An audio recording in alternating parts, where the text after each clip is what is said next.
Nanti dibuka di pasal 280. Nah, jadi kalau kita bicara anak luar kawin, itu di situ di 272 ini, itu bahwa anak luar kawin itu dapat diakui, yaitu adalah anak yang dilahirkan oleh seorang ibu maupun oleh seorang bapak ya. Jadi maksudnya di sini ibu atau bapak yang tidak terikat, keduanya tidak terikat dalam suatu perkawinan. Karena kalau terikat dalam suatu perkawinan maka masuk dalam anak zina. Sedangkan kalau itu terikat dalam suatu persaudaraan disebut anak sumbang. Ya, itu harus dibedakan. Anak sumbang sama anak zina itu bedanya di situ.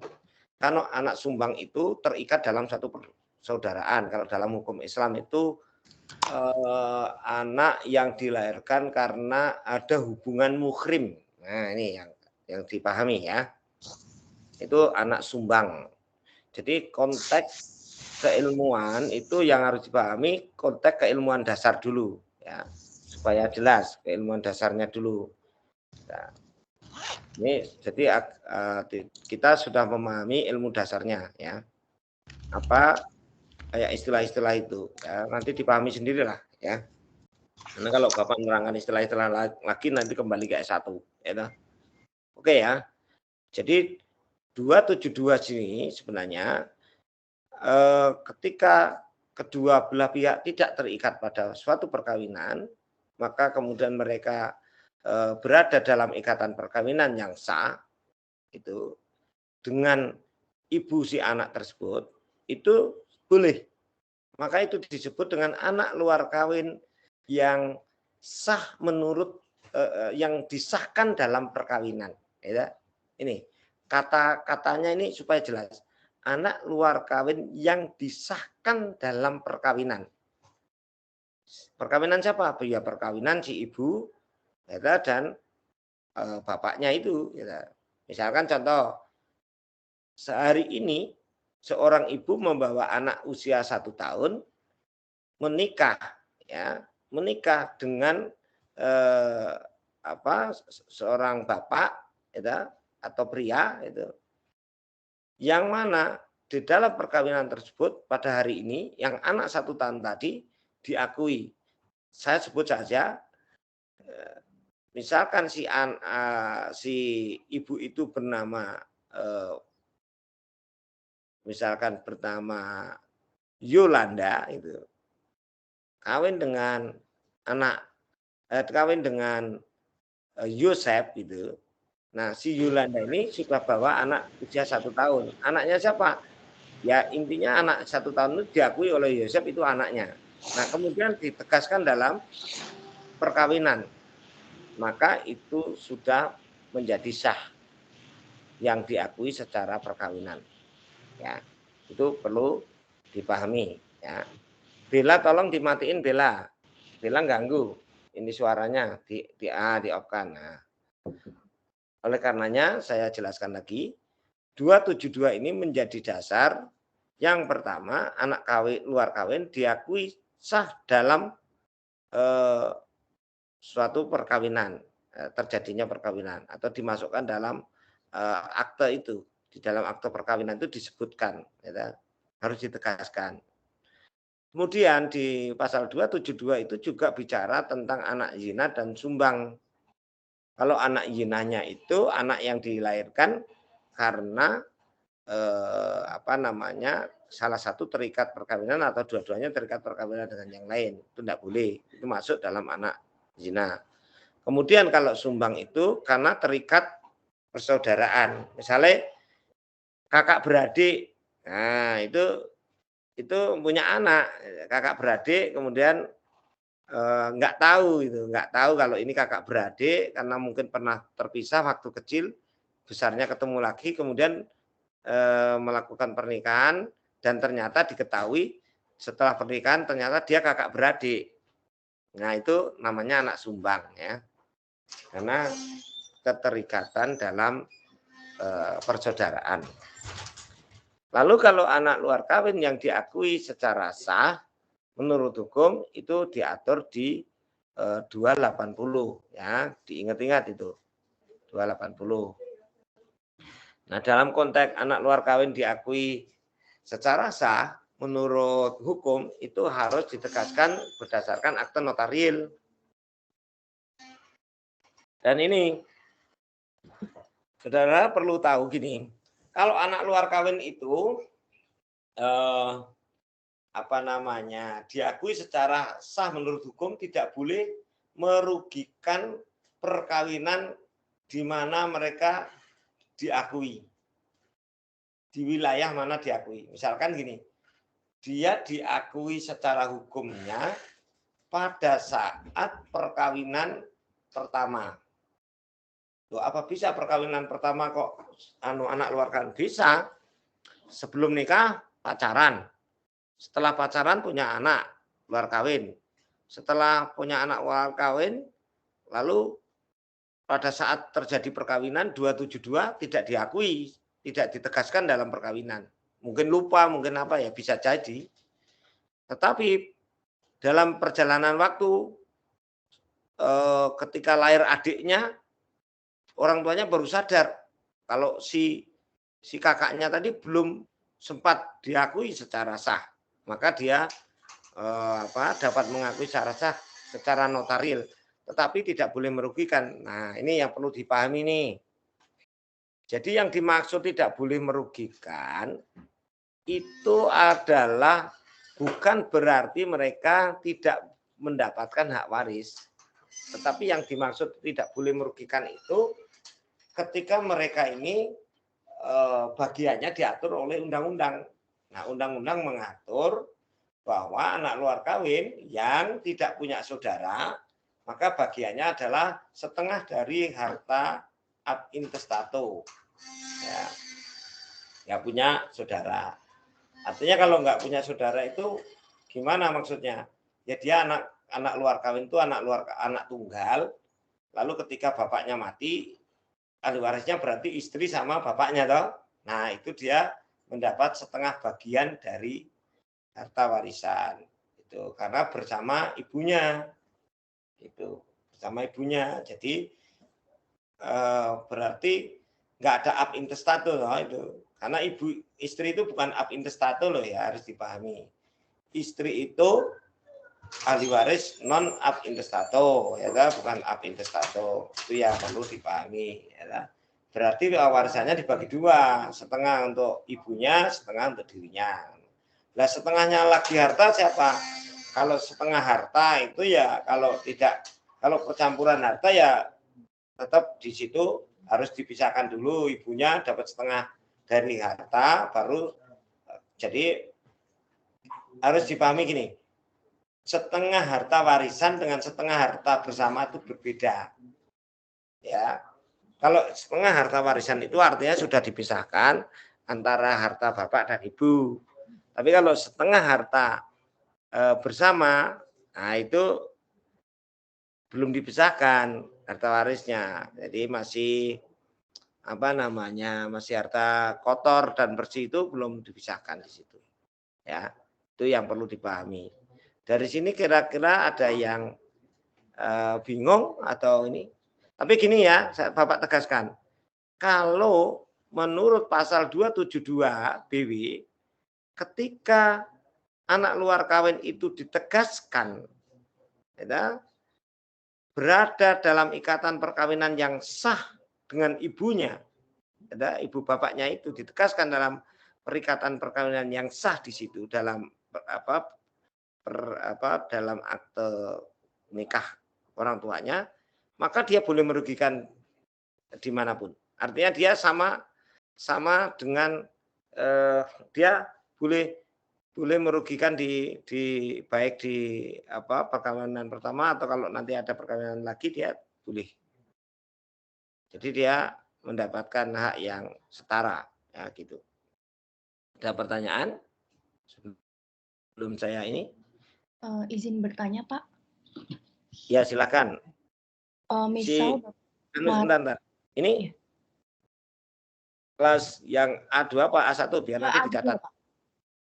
A2 ya, si Mbak Sarah dicatat ya Mbak Sarah ya. Siap, Bapak.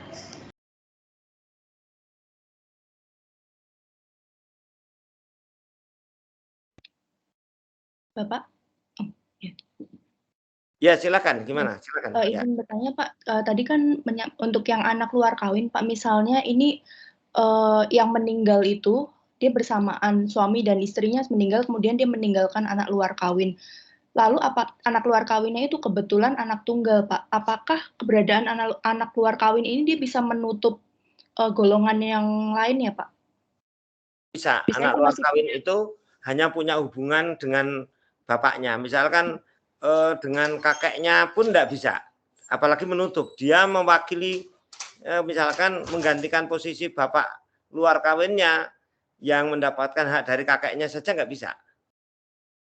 Jadi risiko anak luar kawin itu begitu. baik, Pak. Terima kasih, Pak. Oh ya, gitu ya. Nggak bisa dipindah ya ini. Yang mana, Pak? Yang tengah ini. Yang bawah. Tengah ini lah. Nggak bisa ya. Oh, Geser ke bawah gitu nggak bisa. Saya itu udah geser itu nggak pernah bisa. Ada yang lain? Silakan bertanya. Nggak bisa. Itu kelemahan time itu gitu mas. MS time mengganggu ininya. Ya. Oke, yang lain silakan. Kalau nggak ada saya lanjut ya. Maaf Pak, mau izin bertanya Pak. Yuk silakan. Siapa ini? Kalau misal Ahmad Nur Pak. Ahmad Nur ya, kelas piro? Karena ini kan gabung nih. A1 Pak. A1 ya, dicatat ya, Edwin. Baik Pak. Ya, silakan. Kalau misalnya tadi anak luar kawin mewaris bersamaan dengan ibu dan satu saudara itu anak luar kawin dapat separuh bagian Pak? Enggak, sepertiga toh. Nek enggak ada saudaranya, dia dapat setengah bagian. Tapi nek ono saudarane, dia hanya sepertiga. Padahal itu hasil pernikahan, hasil hubungan antara si A dan si B itu Pak, tetap sepertiga Pak dapatnya Pak. Iya, sepertiga ya, itu undang-undang kan, ab intestato. Jadi gini loh, undang-undang itu mengatur tujuannya adalah ya undang-undang mengatur tujuannya untuk ketertiban, dan itu undang-undang barat menganggap itu yang adil.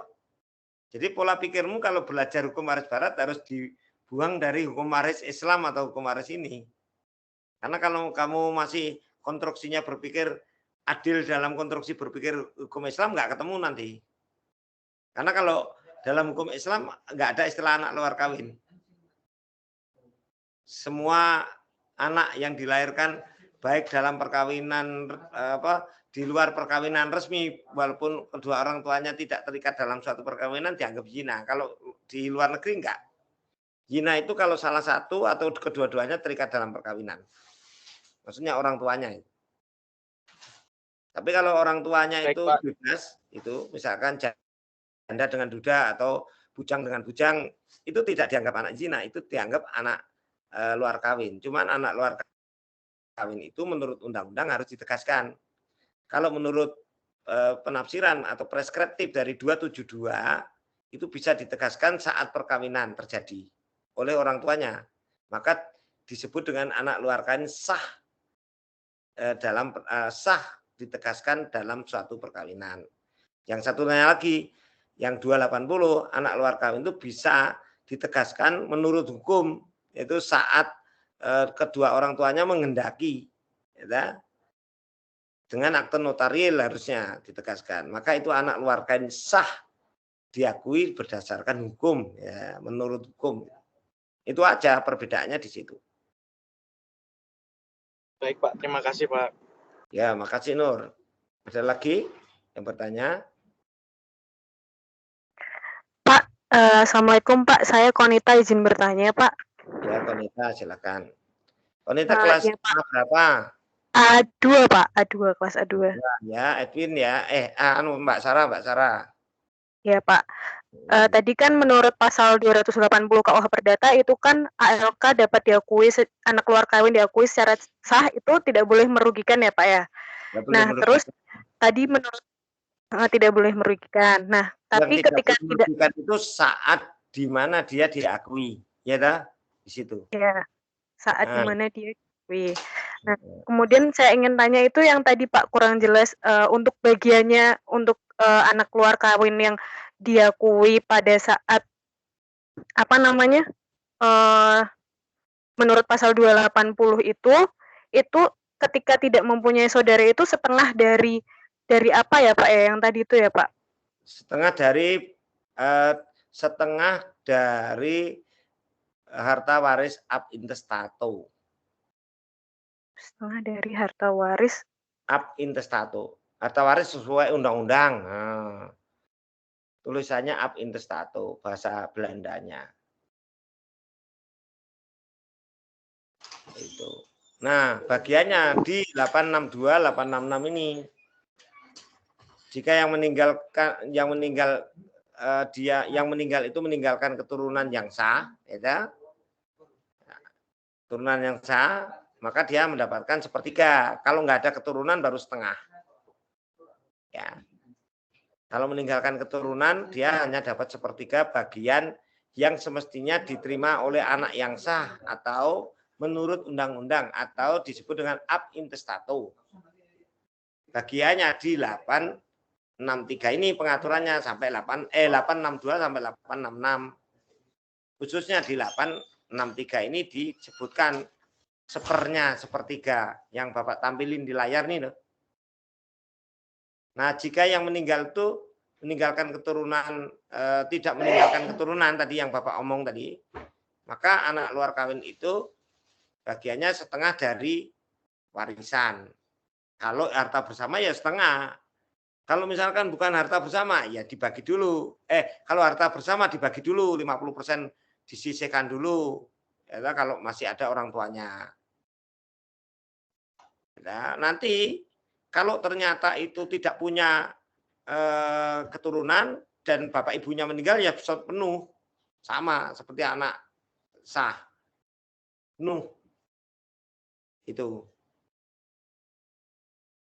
Anda sebisa mungkin menghafal ini loh apa ketentuan pasal-pasal wasiat. Cara menghafal tuh gini caranya biar Anda cepat itu. Anda menghafal per bab. Misalkan contoh ya, Bapak contohkan tentang wasiat ya. Di wasiat itu ada 4 bab, bab 13, 14, 15, 16. Nah, Anda hafal dulu bab tentang ketentuan umum wasiat. Nah, ketentuan umum wasiat itu ada di bab berapa? Bab 13. Pasalnya berapa? 874 sampai 1004. Nah, itu Anda harus hafal dulu pasal itu dulu. Jadi nanti Anda jangan berpikir untuk sekarang, untuk suatu saat Anda itu bisa jadi dosen, jadi saksi ahli, jadi apa, Anda juga bisa, jadi cara berpikir Anda itu untuk kepentingan yang akan datang. Terus kemudian kalau kita bicara apa, misalnya bab 14. Bab 14 itu berarti pelaksanaan waris. Ya kan? Nah, pelaksanaan waris, aturannya pasal berapa? Anda harus hafal, pasal 1005 atau 1005 sampai 1022. Itu Anda harus hafal dulu gitu. Caranya begitu cara belajarnya. Terus misalkan bab 15-nya apa? Bab 15 itu adalah hak berpikir. Anda harus mengerti apa sih hak berpikir. Hak berpikir itu gini. Orang itu mendapatkan wasiat dari warisan orang tuanya itu boleh dia itu berpikir. Karena di hukum barat itu mendapat wasiat itu bukan berarti kemudian beruntung, belum tentu, bisa rugi dia. Karena kan yang dimaksud dengan mendapatkan wasiat itu dalam konteks warisan, Anda harus buka lagi di 830 sampai 836. Di situ terbuka warisan itu sebab dan akibat. Nah, warisan itu terbuka itu menjadi sebab dan akibat untung dan rugi. Gitu, Anda harus tahu. Jadi kalau misalkan orang menerima hak waris atau wasiat itu tidak haknya doang. Berarti dia harus menerima akibat-akibatnya, kewajiban-kewajibannya, atau beban-bebannya. Nah, ini yang harus saudara pahami, sehingga disitulah mengapa undang-undang mengatur tentang hak berpikir. Hak berpikir itu Anda harus langsung mengerti, hak berpikir itu di bab 15, pasalnya saya hafal 1023 sampai 1043, harus hafal gitu. Nah, nanti baru hak menolak atau menerima di bab 16, pasalnya 1044 sampai 1064. Nah, kalau Anda cara belajar kayak Bapak gini, Anda nanti punya talenta. Nah, tahu, ditanya ini, oh ini, pasal ini, ketentuan ini, tahu semuanya. Anda akan punya talenta, gitu kan.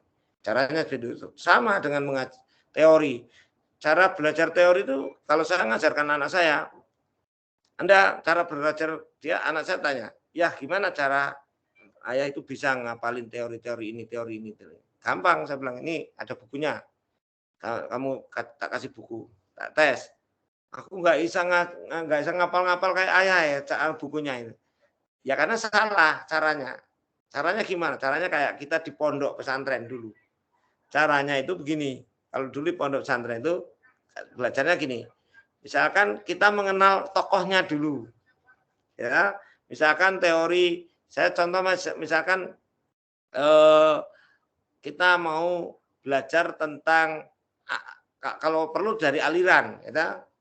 Nah, dari utilitarian, siapa sih utilitarian penemunya? Nah, gitu aja dulu. Oh, utilitarian itu penemunya Jeremy Bentham. Nah, kita udah. Jadi udah ngerti dulu, ini penemunya ini penemunya ini, gitu terus. Misalkan komparatif law, siapa sih? Oh, Wiener-Mansky, gitu aja. Nggak usah ngapalin isinya dulu. Yang penting nama teori dan tokohnya dulu. Kemudian Justice of Fairness siapa sih? Oh, John Roe, itu langsung tahu gitu loh. Kemudian apa namanya, teori tentang ini apa yang kita sering pakai triadism law, oh Gustav Radok langsung tahu cara gitu. Gampang nanti kalau Anda sudah teori ini penemunya ini, teori ini penemunya ini gampang, nanti tinggal isinya. Nah, Anda sudah hafal dulu. Begitu cara hukum waris itu begitu. Jadi ketika hakim tanya, saya Anda jadi saksi ahli. Hakim tanya, saudara ahli, berkaitan dengan pengetentuan ini tentang wasiat, karena ini ada wasiat begini-begini.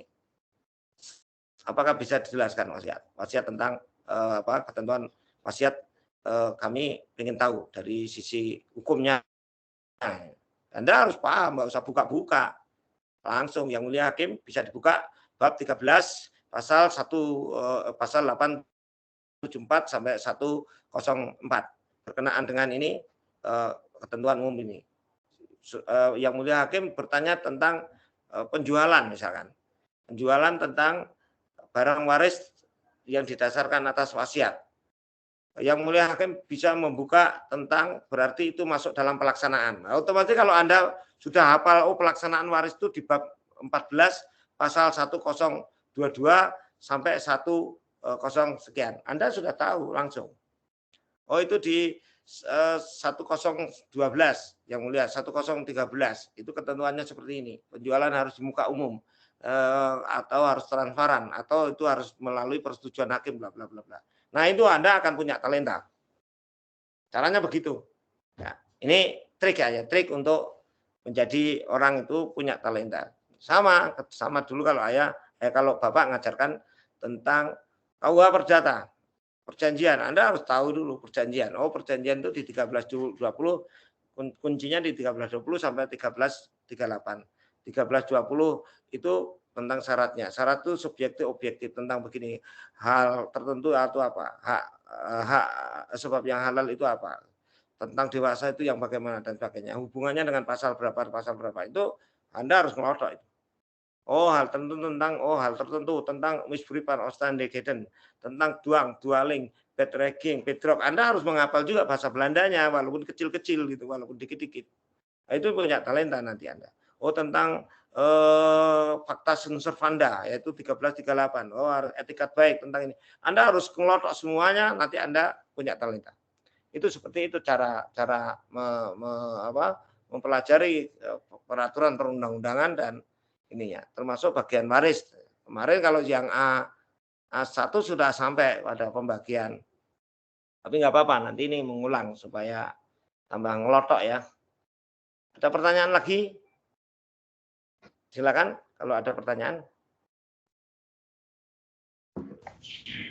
Kalau nggak ada, izin bertanya, Pak. Oke. Pak, izin bertanya. Kita ya, ini kita ya. Berapa, Hen? Pak, A1, Pak. A1 ya, Mbak Sarah ya, tolong ya.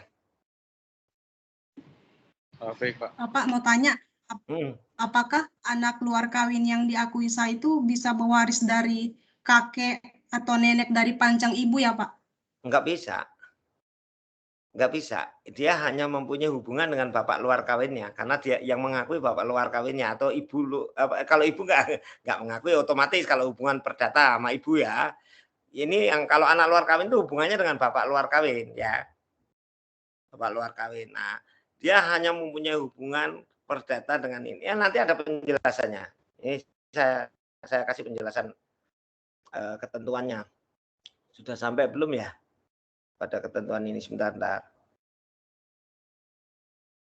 Ini sebentar. Ini habis ini sampai nih. Ini. Ini. Ini ya, si siapa tapi Heni. N. Perhatikan nih ya. Iya, Pak. Nah, ini kan maksudmu gini kan? Maksudmu ini.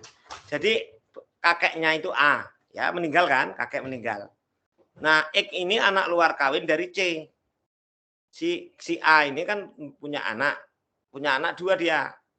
Perempuan semua anaknya, yaitu B dan C.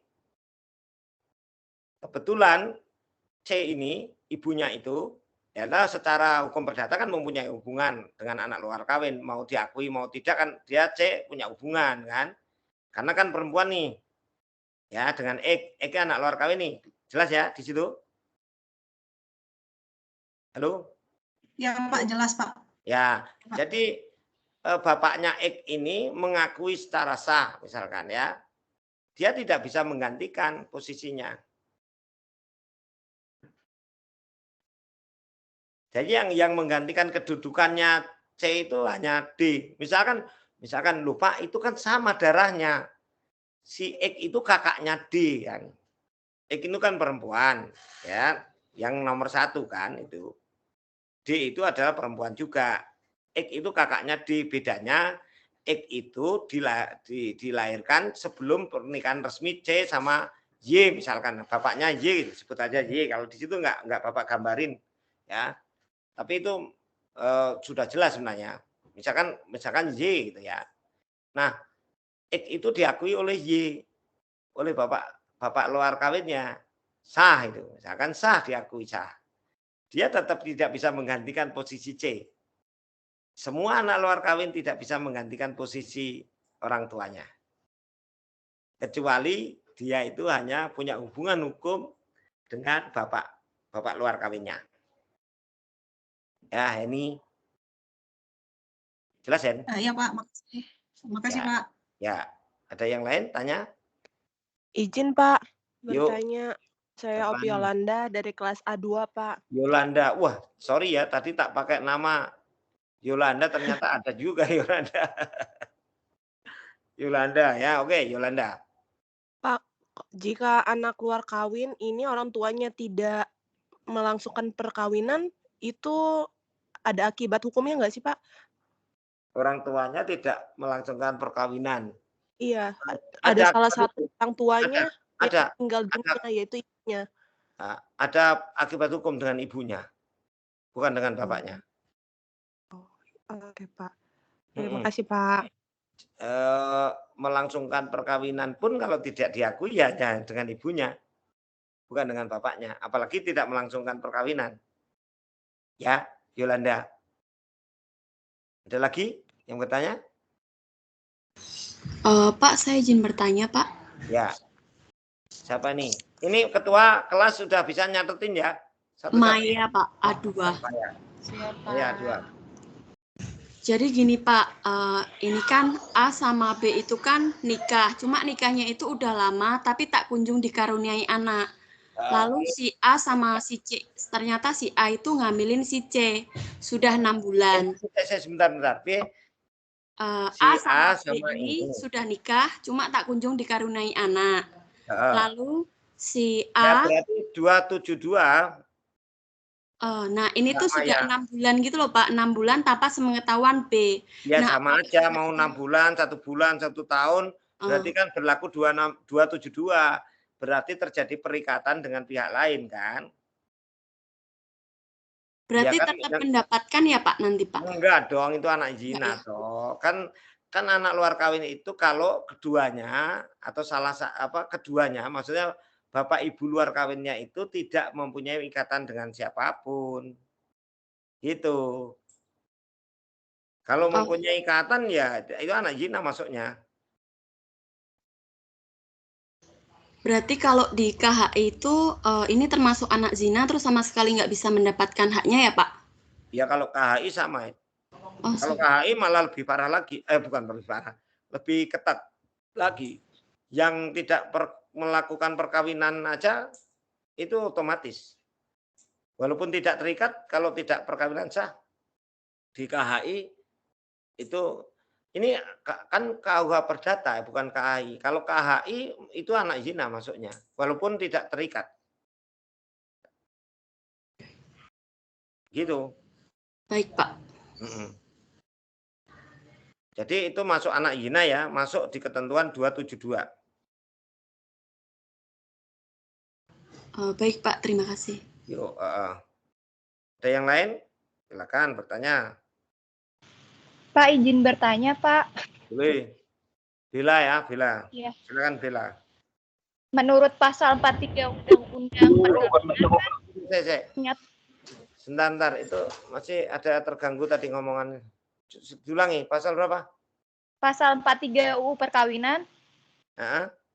Bahwa anak yang dilahirkan di luar perkawinan hanya mempunyai hubungan perdata dengan ibunya dan keluarganya. Oleh karena itu, anak di luar kawin berhak mendapat waris tanpa perlu pengakuan dari ibunya. Apakah berarti? Oh, kalau dengan ibunya iya. Kalau dengan ibunya, kan tadi Bella, tadi kan Bapak jelasin anak luar kawin itu hubungan hukumnya itu dengan diakui atau tidaknya itu dengan bapaknya.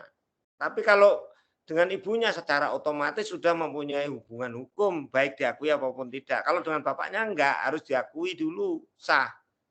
Baik dalam satu perkawinan maupun dalam baik di saat terjadi perkawinan yang diatur di 272 maupun saat berlangsungnya perkawinan yang sesuai pasal 280.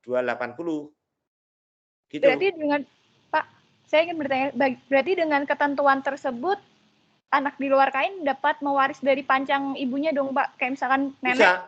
Bisa. Baik, Pak. Dari pancang ibunya boleh. Ya, baik Pak, terima kasih Pak. Nah. Ada lagi? Yang dimaksud pancang ibunya itu si Bella. Bukan kalau yang sesuai gambar ini tidak boleh loh ya. Yang dimaksud pancang ibunya itu gimana maksudnya? Dari ibunya boleh, pancang ibunya kalau dengan ibunya kan dia tidak titik-titik gitu. Walaupun anak luar kawin dia langsung garis lurus.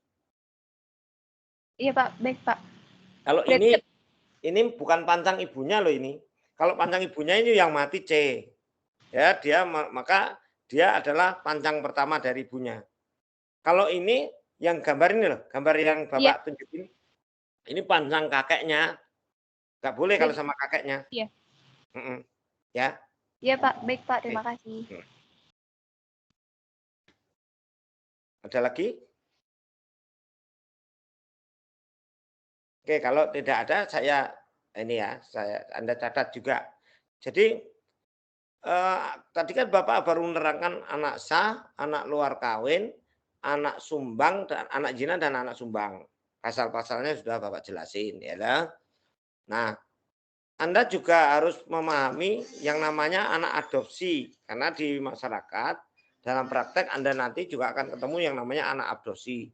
Anak adopsi itu menurut Statblad 1917 nomor 129 ya. Statblad ditulis ya. Nanti kadang-kadang Bapak sok lupa. Statblad 1917 nomornya ya 129 itu tidak termasuk dalam kategori ahli waris. Perlu dipahami itu. Baik secara hukum Islam maupun hukum Barat tidak masuk. Nah, Kalau itu dihubungkan dengan pasal itu tadi 380 sampai 830 sampai 836, khususnya di 832, di situ tidak kategori ahli waris itu tidak termasuk anak adopsi. Sesuai Statlet 1917 nomor 129 tadi ya. Tidak termasuk. Masih banyak yang bertanya atau masih banyak notaris itu sudah praktek masih tanya Bapak. Pak Widi, mohon maaf, ini kan anak adopsi, terus Bapak adopsinya nggak punya keturunan, apakah dia bisa menjadi ahli waris? Ya nggak bisa. Loh, tapi dia di sejak lahir, loh, ya namanya adopsi ya sejak lahir. Bukan anak angkat, ya sama aja anak adopsi anak angkat, cuman ngangkatnya sejak lahir kan itu, ya kan?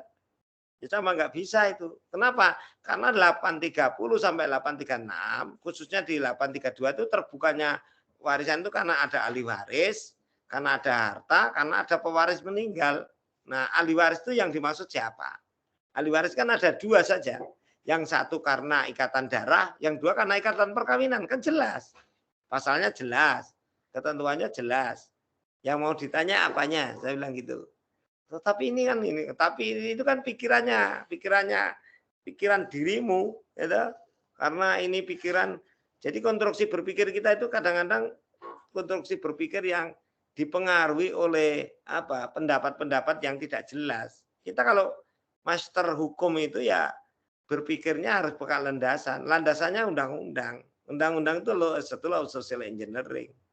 Ya, tujuannya adalah is order, untuk tertib, but not is disorder. Lah kalau nanti anak adopsi bisa ya wah parah, bahaya itu. Apalagi di Indonesia. Di Indonesia itu kan cara menentukan ahli waris saja belum memakai sistem DNA. Beda di Australia, Amerika itu sudah boleh menentukan ahli waris dengan pembuktian DNA. Nah, di India kita kan enggak. Cuman kalau pembuktian DNA itu kelemahannya di kita itu anak luar kawin itu di barat, maksudnya di hukum barat yang khususnya di Eropa, karena kita itu kan barat dalam arti Eropa ya, bukan Amerika. Anak luar kawin di Eropa itu kan walaupun itu darah, punya hubungan darah, kalau tidak diakui tidak bisa. Kenapa? Tadi setelah social engineering. Tapi kalau di Amerika itu hanya untuk alat bukti atau pembuktian. Bukan berarti secara otomatis kalau DNA-nya sama itu ahli waris, bukan begitu. Hanya untuk dasar pembuktian bahwa benar enggak sih ini anak adopsi atau anak luar kawin atau anak sah itu kan. Itu loh. Gitu. Itu kalau di Amerika ada ketentuan itu. Nanti dibaca di bukunya Bapak itu yang dengan Bu Dr. Nani itu dijelaskan di situ, gitu. Bagaimana sistemnya di sana itu. Oke, itu ada enggak, kalau enggak ada Bapak lanjut ya. Nah, tadi ini sudah tak jelasin sambil tadi pertanyaan si Bella. Ini saya lanjut nih. Nah, jadi seperti ini. Mohon maaf si Bella. Ya Om.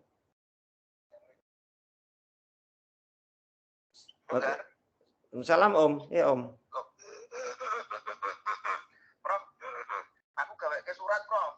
Surat apa Om? Surat ngadep kepada Pak Muldoko. Oh Pak Muldoko, iya. Ya. Ya. Nah, aku raiso guys suratnya.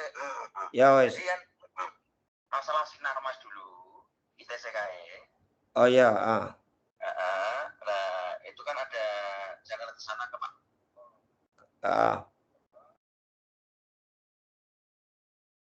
Oh Pak Muldoko minta gitu. Surat, halo Om. Waduh, bateraiku entek. Mas, aduh, charger Apple Mas. Di mobil saya, minta kunci Bu Daniarti deh. Di mobil saya di belakang ada di tas hitam. Atau tasnya bawa sini aja. Oke. Oke, lanjut ya. Jadi kalau ini tadi yang Bella tanya tadi, ini kelanjutannya Bella. Jadi misalkan A ini meninggal dunia nih, ya. Jadi terkait dengan anak luar kawin yang sah itu dapat menggantikan kedudukan. Nah, ini yang seperti ini boleh, Bella. Dia kan sama orang tuanya diakui sah itu. A kan berarti orang tua kawinnya. Nah, A meninggal dunia dan meninggalkan 2 orang cucu, ya. Z, Y dan Z. Nah, X itu kan anak luar kawin diakui sah oleh A. Maka X telah meninggal lebih dulu dari A. Maka dalam hal ini Y dan Z boleh menggantikan. Pertanyaannya kenapa kok bisa, Pak? Karena dia masih punya keturunan dengan itu. Kalau yang tadi kan cewek yang meninggal ibunya kan. Kalau ibunya kan dia si ini kan bedanya gini nih ya, supaya nanti Anda tak bingung. C ini kan cewek nih. X cewek kan. Kalau secara langsung dengan C punya hubungan perdata. Tapi dengan Y, ini Y-nya enggak saya tulis, anggap aja bapaknya X ini Y gitu kan. Dia enggak punya hubungan dengan kakeknya ini, tapi hubungannya kan dengan Y. Y itu kan bukan anak kakek tapi mantunya. Paham ini? Paham, Pak. Nah, kan beda dengan ini. Kalau ini kan anaknya. Ya, si X ini anaknya. Nah, karena anaknya dia punya hubungan darah dengan kakeknya. Tapi kalau tadi si X tadi kan dia hubungan pengakuannya dengan Y. Y itu kan Y itu tidak punya hubungan darah dengan A karena Y itu mantunya A. Sehingga 832 itu yang dimaksud ahli waris itu harus punya hubungan darah atau hubungan perkawinan. Ketika itu bukan hubungan darah, tidak bisa digantikan. Semoga nggak bingung. Ya, memang hukum waris itu paling susah. Di Jawa Tengah aja nggak ada yang nggak hanya tertentu lah yang mau mengajar hukum waris. Hanya Pak Bib sama Bapak aja. Pak Mul nggak mau untuk kelanjutannya. Kalau dasar-dasar warisnya mau. Dulu dia udah pensiun juga. Kalau yang hitungannya agak jelimet. Ya, tapi sesungguhnya kalau mau dipelajari secara detail bisa. Dan sebenarnya lebih bagus Anda belajar waris barat ini dengan detail. Karena apa? Pesaingnya nggak ada. Anda nggak mau belajar hukum waris barat ini. Karena susahnya ini. Susahnya menurut mereka. Tapi sebenarnya kalau orang yang serius belajar ya nggak susah. Gitu ya. Nah ini posisinya seperti ini boleh menggantikan ini. Sehingga bagian X itu menjadi satu bagian kan. Kenapa? Yang Bapak terangkan tadi. Ketika tidak ada ahli waris yang lain, jadi ada di 863 sampai 866 tadi, 862 ya, 862 sampai 866 ya. Ketika di situ tidak ada siapa-siapa, ya, kalau ada satu anak sah atau dan ibunya atau bapaknya ada ahli waris lain, maka sepertiga kan. Kalau tidak ada siapa-siapa, maksudnya tidak ada keturunan lain, maka setengah. Nah, kalau tidak ada ahli waris yang lain, maka sepenuhnya dia. Seperti ini, penuh dia. Yang Bapak terangin tadi, dia dapat penuh. Nah, kalau dapat penuh, berarti dia setengah bagian, setengah bagian. Satu bagian ya C itu bisa dibagi setengah bagian, misalkan dia ada apa ketentuan waris itu. Bentar ya, ini. Oh, kemarin tuh nyonya bawa ini di sini baru ketahuan. Kemarin. Waduh. Kabelnya nggak bawa.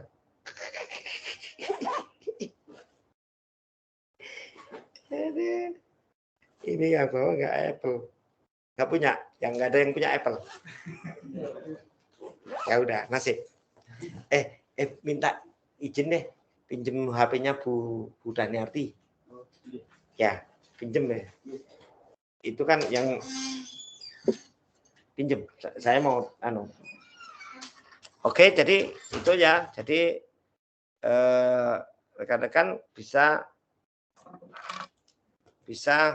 Bapak jelaskan seperti itu. Ini kok.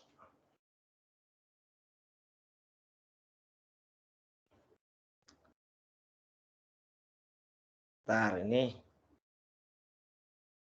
posisinya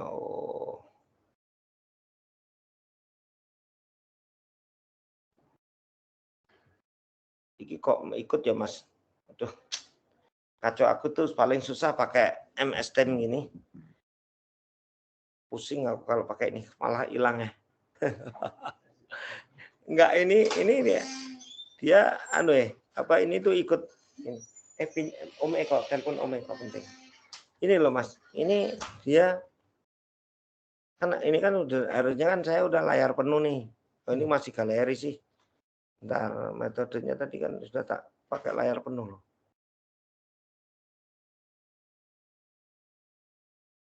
Dari sini Pak. Di mana? Ini yang tengah ya. Ya. Oh. Enggak ini. Ini untuk ini kenapa dia? Layar penuh yang ini. Slide-nya. Dia kenapa? Ini kan harusnya diklik ini kan dia keluar nih layar penuhnya. Mana itu? Ini kan? Iya, ya. Ini. Nah, dia kan Ini ganggu ya? Iya. Tapi enggak apa-apa, sudah saya hafal loh. Oke ya, saya lanjut ya, masih 10 menit. Saya paling pusing kalau menggunakan MS Team. Mahal dan tidak praktis. Ya, tapi enggak apa-apa. Izin Pak, mau bertanya. Ya, silakan. Saya Ririn dari A2. Halo Om. Ya, silakan Ririn sambil Bapak ini.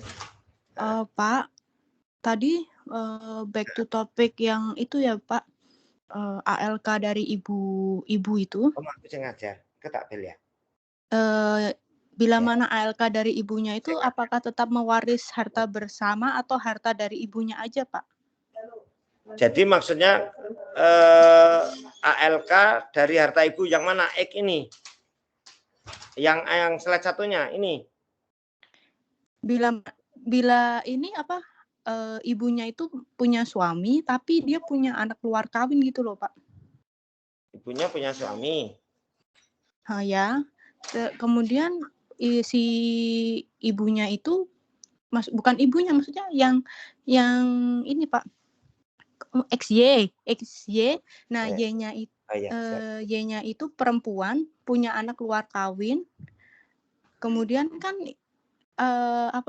itu mewaris dari harta bersama atau harta dari si Y-nya itu, Pak? Y kawin sama X. Terus punya anak, misalkan A. Iya. Y ini perempuan ya, Pak? A luar kawin apa enggak? Ini kan harusnya punya anak luar kawin. Enggak, bukan harusnya. Gini aja, kamu terangin aja yang kawin siapa, Y sama E. Y sama E. Atau gini, ini kan di gambar ini Y kawin sama C. Ya, Mas izin Mas. Cara ngilangi ini gimana ini? Yang nutupin ini. Oh, Pak, ini. Enggak, ini kan nutupin nih. MS Team ini. Aku pakai MS Team itu. Enggak paham saya, Pak. Oh ya, sudah. Podo. Saya ahli IT aja, saya ahli aja nggak tahu. Apalagi Bapak aku sejak kemarin tuh. Sejak kemarin aku ngilang itu susah. Ya sudah, oke. Oke, lanjut ya. Y sama C. Ya. Y sama C. Ini ya, Y sama C. Nah, Y itu laki-laki kawin sama C misalkan, punya anak luar kawin X. Iya. Itu terus. Kata bapaknya tadi kan dapat setengah harta warisan. Setengah harta warisan. Setengah harta warisan. Ya. Bila yang kamu masuk 862 ini kan? Ini. Atau yang dimaksud mana? Yang sebelumnya tadi, Pak. Bentar. Setengah itu kalau dia nggak punya keturunan siapa-siapa. Kalau ini kan punya keturunan, ada saudaranya di. Ini maksudmu? Ada 862 ini kan? Iya Pak. Ya, terus. Pertanyaan saya itu hartanya yang setengahnya itu dari harta bersama selama perkawinan atau harta dari ibunya aja, Pak? Gini, Ririn. Jadi kita konsep dasarnya tetap harta waris itu diambil dari harta bersama dulu. Apakah itu pisah harta atau enggak? Pertama itu dulu. Paham belum? Pisah harta atau enggak? Paham ya? Halo, Rin, on kan? Iya, Pak, ya. Kan Iya, Kan siapa? perkawinan itu bisa pisah harta, bisa bersama, ya. Iya, Kalau iya. diperoleh hartanya itu bapak ibunya itu harta bersama, maka tetap dibagi 50% untuk ibunya dulu, 50% bapaknya. Kan begitu? Ya. Ya, paham ya. Jadi kalau Paham. misalkan tadi dia tidak punya keturunan, kalau kata C tadi tidak ada D, hanya anak luar kawin tunggal. Berarti dia kan menjadi ahli waris bersama misalkan ibunya, ya. Halo? Iya, Pak. Nah, ketika dia menjadi ahli waris bersama ibunya, maka bagiannya adalah ibunya itu dari bagian waris loh, bukan harta loh. Kalau bagian harta kan tadi udah dipisah ya, hartanya 50% haknya ibu kasihkan dulu, keluarin dulu. Iya. Berarti bagian waris kan tinggal 50% nih, ya. Iya. Berarti 50% kali setengah, berarti bagiannya anak luar kawin itu hanya 1/4. 1/4. Ya, Gitu. siapa? Siap ya, Ririn, paham ya? Iya, paham. Oke, thank you. Terima kasih, Pak. Oke. Yang lain? Izin bertanya, Pak. Ya. Ya, nama saya Winda Lestari Hasan, Pak. Iya, Pak, Winda Lestari Handoko. Bukan ya, Hasan nih. Hasan, Pak. Oh, Hasan, bukan Handoko ya. Iya, Pak. Terkait anak adopsi, Pak, yang tadi Bapak jelaskan. Jadi saya ingin bertanya. Tablet 1917 nomor 129. Iya, Pak, 179. Iya, oke. Ya, saya ingin bertanya tentang anak adopsinya aja, Pak. Bagaimana jika si suami istri ini tidak mempunyai anak dan mengadopsi anak dari saudaranya sendiri, Pak? Apakah anak adopsi anak saudaranya ini tetap tidak bisa menjadi ahli waris atau bagaimana, Pak? Nggak bisa, kan nggak keturunan, kan itu keturunannya saudaranya. Tapi kalau gini, Winda, andekan dia itu di golongan 3 bisa menggantikan. Yang dulu kan Bapak terang ini. Tapi dia sebagai ahli waris bukan karena adopsinya loh ya. Misalkan nanti dia ini golongan 3, ya. Kan itu kan sepupu kan, misalkan sepupu kan menjadi sepupunya kan, misalnya A punya saudara B, dia mengadopsi anaknya B, gitu. Nah, ketika A meninggal, dia tidak bisa menjadi ahli warisnya, tapi bisa menjadi ahli waris. Jadi ketika itu golongan 3, dia bisa menjadi ahli waris ketika dia posisinya menggantikan. Contohnya ini ya, A, B, C. A mengadopsi anaknya B. Ya, anggap saja anak yang diadopsi itu X, ya. Lalu si C tadi meninggal. Ketika C meninggal, ya, posisi B juga udah meninggal. Nah, si X ini kan menggantikan bapaknya, si B, walaupun itu diadopsi oleh A. Tapi dia punya hubungan darah dengan B. Paham? Paham, Winda? Halo, Winda. Iya, Pak. Jadi dia menggantikan orang tuanya, Pak, ya? Di golongan 3 bisa, tapi bukan sebagai anak adopsi ya. Dia ahli waris karena menggantikan posisi bapaknya yang meninggal lebih dulu. Iya, Pak. Baik, Pak. Siap. Terima kasih, Pak. Yuk, makasih. Cukup ya. Aku mau ngajar lagi, Bapak mau ngajar lagi jam 5 di Unisula ya. Pak, izin bertanya satu lagi, Pak. Oh iya, boleh, silakan. Pak, bagaimana kalau kedudukannya itu misalnya anak adopsi, Pak? Bapak ibunya Ihsanul amal ya. Iya, Pak, ikhlas ulama dari asal. Iya, yang tanya-tanya. Ya, Ihsanul piye. Kalau anak adopsi yang mana bapak ibunya itu meninggal secara bersamaan, Pak. Nah, dia tuh kan belum ngasih hibah segala macam. Terus tidak ada ahli waris baik pancang ibu sama bapak. Berarti harta warisannya kembali ke negara ya, Pak? Kalau belum dipersiapkan kalau sebuah hibah kayak gitu. Iya, tetap kalau undang-undang mengatakan gitu. Nah, pertanyaannya anak adopsi ini orang lain apa? Kalau kayak pertanyaannya Winda ya enggak ke negara, dia akhirnya menjadi ahli waris karena posisinya menggantikan dari saudaranya tadi. Misalnya A meninggal, tadi kalau Winda tadi kan saya contohkan C meninggal, yang meninggal misalnya A, yang bapak adopsinya, ya, tapi bapak adopsinya enggak punya keturunan. Nah, dia hanya punya saudara kan, golongan 3-nya masuk toh si B kan. Padahal si X itu anaknya B. Dia akan mewaris bersama C sama B. Jadi dia akan tertarik di situ. Tertarik oleh ini, menggantikan posisinya B. Bukan karena adopsinya, tapi. Pokoknya intinya gini, Sul. Iksan, Sul. Sebenarnya 830 sampai 836 itu toh, khususnya di 832 itu sepanjang tidak punya hubungan darah, itu tidak bisa menjadi ahli waris. Nah, pertanyaannya, hubungan darah itu pancang demi pancang terdekat. Sebenarnya kalau anaknya saudaranya kan punya hubungan darah, tapi kan di pancang ketiga, di golongan ketiga maksud saya, di golongan ketiga, bukan di ini. Nah, golongan ketiga ketika dia harus tampil di pancang pertama, derajat pertama, dia bisa karena dia sebenarnya punya hubungan darah dengan A dari saudaranya si B. Paham? Paham, Pak. Agak sedikit ini rumit ya. Tapi enggak kalau kan ini warisannya balik ke negara, itu yang sita itu negara ya Pak? Atau gimana Pak? Bukan sita, bukan sita. Tapi gini loh, itu kan juga atas permintaan.